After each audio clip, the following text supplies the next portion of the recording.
কেউ জন্ম নিলেও যেমন অনেক ফর্মালিটিস থাকে, অনেক কাজকর্ম থাকে, আর কেউ মারা গেলেও কিন্তু সেম এদিক ওদিক অনেক কিছু কাগজপত্র ফর্মালিটি অনেক কিছু করতে হয়।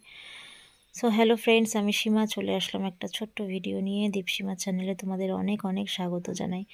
তো আমি আর তোমাদের দাদা চলে এসেছি পঞ্চায়েত অফিসে। এখানে শাশুড়ি মায়ের কিছু কাগজপত্র জমা দিতে হবে, জেরক্স করে নিয়ে আবার পঞ্চায়েত অফিসে গেলাম, সেখানে জমা দিয়ে আবার যেতে হবে এখন প্রধানের রুমে, সেখানে গিয়ে সাইন করিয়ে নিতে হবে। তারপরেও আরও কাজকর্ম আছে, আজকে পরেও আছে। তো পঞ্চায়েত অফিসের কাজকর্ম মোটামুটি শেষের পথে। এখানে প্রধানকে দিয়ে সাইন করানো হচ্ছে। এখন এখান থেকে আমরা আবার চলে যাব পেনশন অফিসে। শাশুড়িমা পেনশন পেতেন, সেই রেলওয়ের চাকরি করতেন আমার শ্বশুরমশাই।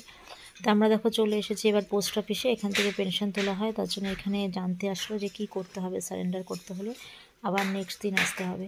তারপরে আমরা চলে গেলাম একটু সবজি বাজারেই পোস্ট অফিস কাছেই, আবার সবজি বাজার করতে চলে গেলাম। কিছু সবজি ঘরে শেষ হয়ে গেছিলো, এই অবস্থা তো দাদাকে এগুলো করতে হচ্ছে, কেউ নেই বাড়িতে, আমরা দুজনে মিলেই করছি। তো সবজি নিয়ে আমরা টোটোতে উঠে পড়েছি, এখন বাড়ির দিকে চলে যাচ্ছি। প্রায় 2:30-এর কাছাকাছি বাজে। একটু ফল টল নিলাম, সবজি নিলাম। তো চলো, টাটা বন্ধুরা, ভালো থেকো। আবার আগামী দিন আরেকটা ভিডিও নিয়ে চলে আসবো। তোমরা অবশ্যই আমাদের সাথে থেকো, পাশে থেকো। টাটা।